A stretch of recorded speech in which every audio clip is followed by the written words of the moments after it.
আমি কি তোমাকে এমন কিছু কথা শিখাই দিব না যে কথাটা যদি আল্লাহকে কায় মনোবাক্যে বলো আশা করা যায় আল্লাহ তোমার পেরেশানি দূর করে দিবেন, তোমার ঋণ আদায়ের ব্যবস্থা আল্লাহ করে দিবেন। হাদিসের মধ্যে আসছে কোন ব্যক্তি যখন আল্লাহর কাছে দোয়া করে তখন আল্লাহ পাক রব্বুল আলামিন তার যদি কোনো পেরেশানি থাকে, তার কোনো ঋণ থাকে, এই ব্যাপারেও যদি আল্লাহকে বলে, যদি কায় মনোবাক্যে বলে, ইনশাল্লাহ তার পেরেশানি, তার ঋণ সহ যা বলবে আল্লাহকে, আল্লাহ তার ওই পেরেশানি থেকে তাকে হেফাজত করবেন। দলিল আবু দাউদ শরীফ 1555 নম্বর হাদিসের বর্ণনা। আন আবি সাঈদ আল খুদরি রাদিয়াল্লাহু তাআলা আনহু قال আবু সাঈদ খুদরি রাদিয়াল্লাহু তাআলা আনহুর বর্ণনা, দাখালা রাসূলুল্লাহ সাল্লাল্লাহু আলাইহি ওয়াসাল্লাম ইয়াওমান আল মসজিদ, আল্লাহ নবী একদিন মসজিদে প্রবেশ করলেন। নবীজি মসজিদে প্রবেশ করার পর ফাইদা হুয়া বিরাজুলিন মিনাল আনসার ইউকালু লাহু আবু উমামা রাদিয়াল্লাহু তাআলা আন, হঠাৎ আল্লাহ নবী দেখলেন নবীর সাহাবা আবু উমামা রাদিয়াল্লাহু তাআলা আন মসজিদে বসা।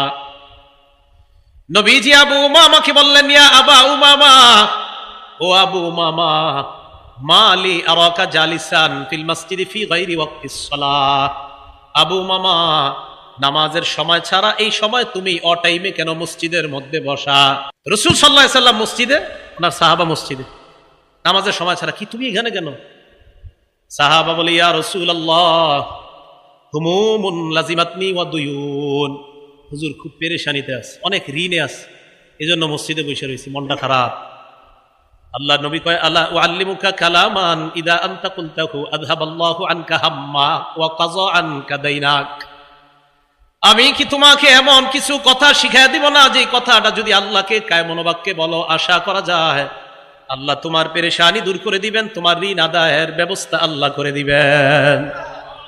ইয়া রাসূলুল্লাহ, এমন আমলই তো আমার দরকার যে আমল করলে আমার ঋণ আদায় পরিশোধ সহজ হয়ে যায়, এমন আমল আপনার কাছে জানতে চাই। অনেকে ঋণ নিয়ে আবার ঋণ দিতে চায় না, ঠিক না? এটা আবার ঠিক না।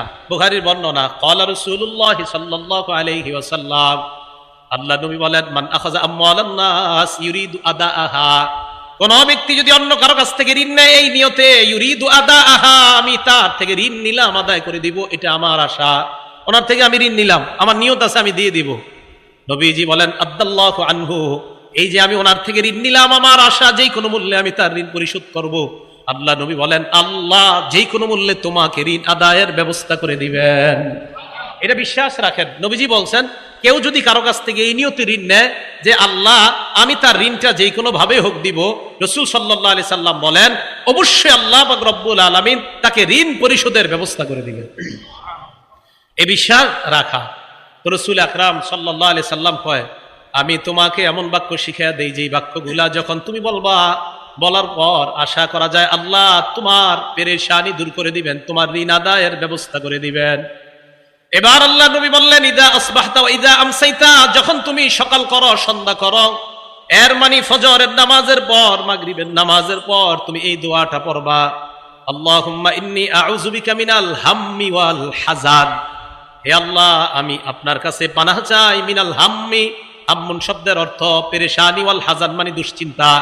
আল্লাহ আপনার কাছে আমি পেরেশানি এবং দুশ্চিন্তা থেকে পানাহ চাই, ওয়াল আজিজি ওয়াল কাসাল, অপারগতা এবং অলসতা থেকে আপনার কাছে পানাহ চাই, ওয়া আউযু বিকা মিনাল জুবনি ওয়াল বুখলি, কোন বর্ণনায় মিনাল বুখলি ওয়াল জুবনি, আল্লাহ ভীরুতা, কাপুরুষতা এবং কৃপণতা থেকে আপনার কাছে পানাহ চাই, ওয়া গলাবাতিদ দাইনি, আরেক বর্ণনায় ওয়া মিন গলাবাতিদ দাইন, ঋণের প্রাচুর্যতা, ঋণের আধিক্যতা থেকে আপনার কাছে পানাহ চাই, ও কহরির রিজাল, মানুষের অনিষ্টতা, মানুষ আমার উপর জুলুম নির্যাতন যেন না করে, মানুষের ধমক ধমকি থেকে আপনার কাছে পানাহ চাই। আল্লাহ নবীর সাহাবা আবু উমামা বলেন, নবী আমাকে আমল শিখিয়ে দেওয়ার পর ফাফআলতু, আমি কয়েকদিন আমল করা শুরু করলাম, আযহাবাল্লাহু আন্নী হাম্মি, কিছুদিনের মধ্যে আল্লাহ আমার পেরেশানি দূর করে দিলেন, ওয়া কাযা আন্নী দাইনি, আল্লাহ আমার পক্ষ থেকে আমার ঋণ আদায়ের সুন্দর ব্যবস্থা করে দিলেন। আমি এই দোয়াটা করতে লাগলাম, নবীজির শিখানো দোয়া আমি কিছুদিন করলাম, করার পর দেখলাম আল্লাহ পাক রব্বুল আলামিন আমার পেরেশানি দূর করে দিছে, আমার ঋণ আদায়ের ব্যবস্থা আল্লাহ করে দিয়েছেন।